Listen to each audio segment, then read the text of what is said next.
Venez à l'écart, dans un endroit désert, et reposez-vous un peu. Le désert, le repos, le silence, le calme. Tout cela pour écouter. Écouter la parole, l'accueillir, l'admirer et en vivre. Il nous faut de temps en temps aller au désert.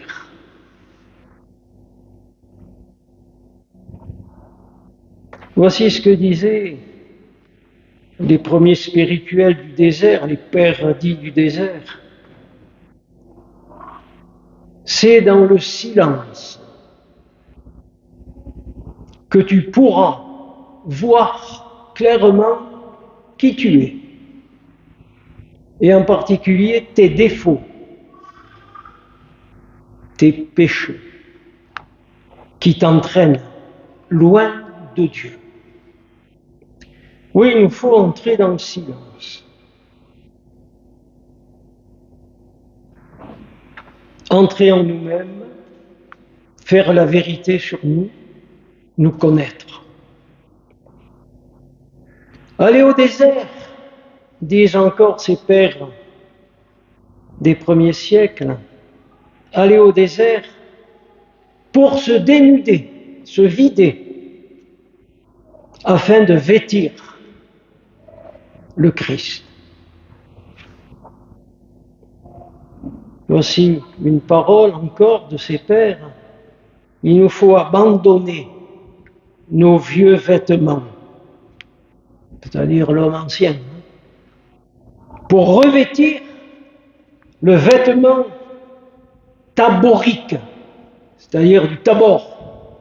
Et sur le tabor, le Christ est illuminé, c'est-à-dire entrer dans la lumière, revêtir nos vêtements lumineux, c'est-à-dire notre baptême. Au baptême, nous avons été illuminés. Le baptême, c'est un bain dans la lumière. C'est ça le baptême. Bain dans la lumière. Et cette lumière, de temps en temps, dans nos vies, elle est obscurcie. Il nous faut donc lui redonner vie. Et pour cela, il nous faut aller au désert. Faire silence. Faire silence pour avoir le cœur disponible pour Dieu. Et là, je cite une parole de Saint Jean dans l'Apocalypse, que vous connaissez très bien. Voici, dit le Seigneur, je me tiens à la porte, celle du cœur, je me tiens à la porte, je frappe. Si tu m'ouvres, j'entrerai et je serai avec toi.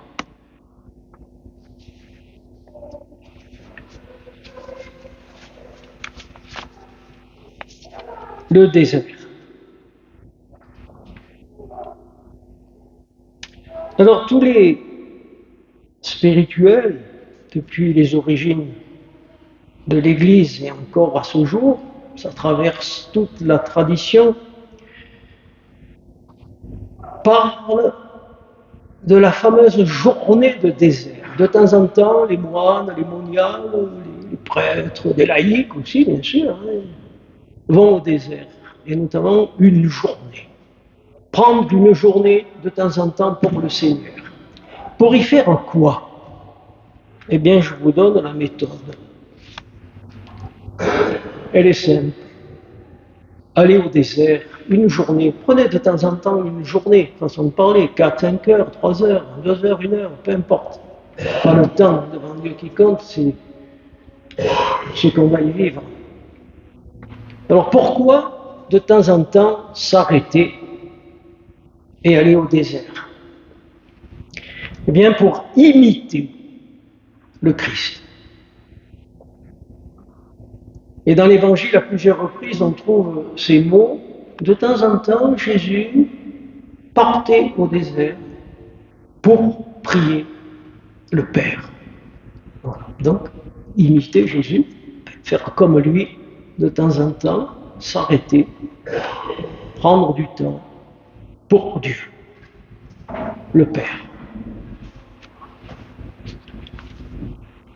Prendre une journée de désert, c'est se mettre face à Dieu. L'adorer, c'est le Créateur et c'est le Sauveur. Aller au désert pour chercher sa présence. Et cette présence, elle est en nous. Au plus profond de notre cœur, il est là. La présence réelle, elle est dans le cœur de l'homme. N'oublions jamais, c'est l'image de Dieu. Mais aussi, bien sûr, il y a plus forte raison ici, dans la nature, la beauté aussi de la création. Aller au désert, prendre de temps en temps du temps avec le Seigneur, on le fait avec les Écritures, on ne prend pas beaucoup de choses. La Bible en main, point, c'est tout. La Bible. Et on va notamment lire quelques passages des amoureux du désert. Les amoureux du désert. Et dans toute la tradition chrétienne, on en a tiré 5. Il n'y a pas 50 000, 5. Ce sont des exemples pour nous. Les amoureux du désert, Moïse, Élie, Jonas, Jean-Baptiste, Jésus. Voilà les 5 amoureux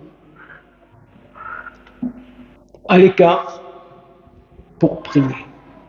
Moïse, Élie, Jonas, Jean-Baptiste, Jésus.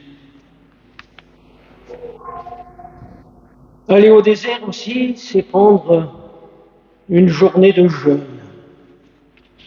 Alors le jeûne dans l'Église, c'est ne pas manger. Non. On mange quand on jeûne. Mais on ne mange pas comme d'habitude, voilà. Mais on mange un peu. Il faut porter sa gourde, son litre d'eau, un peu de pain, de pommes, voilà. C'est ça le jeûne. C'est pas faire un grand repas. Savoir se priver. Et puis c'est dire sans arrêt aussi cette prière que vous connaissez, qui nous vient de la spiritualité des Pères d'Orient, qui est passée maintenant en Occident depuis quelque temps, cette fameuse prière dite de Jésus, Seigneur Jésus-Christ, Fils du Dieu vivant, prends pitié du pécheur que je suis. Et on répète sans arrêt cette prière. Seigneur Jésus-Christ, Fils du Dieu vivant, prends pitié du pécheur que je suis. Seigneur Jésus-Christ, Fils du Dieu vivant, prends pitié du pécheur que je suis. Et enfin, il faut bien que ça s'achève. Le désert n'est qu'un passage. On ne reste jamais au désert, sinon on devient gaga. Ça, c'est la tradition spirituelle de l'Église. Le désert, c'est un temps. Après, il faut retourner dans la vie. Alors, ceux qui sont loin, ils retournent bien sûr dans leur abbaye. Ils vivent autre chose un peu plus forte que nous, certainement. Mais c'est de retourner là où nous sommes appelés à vivre. On ne reste pas au désert. Mais de temps en temps, il faut prendre, de temps en temps, être à l'écart, prier le Seigneur, aller au désert. Voilà. Eh bien, allons de temps en temps au désert.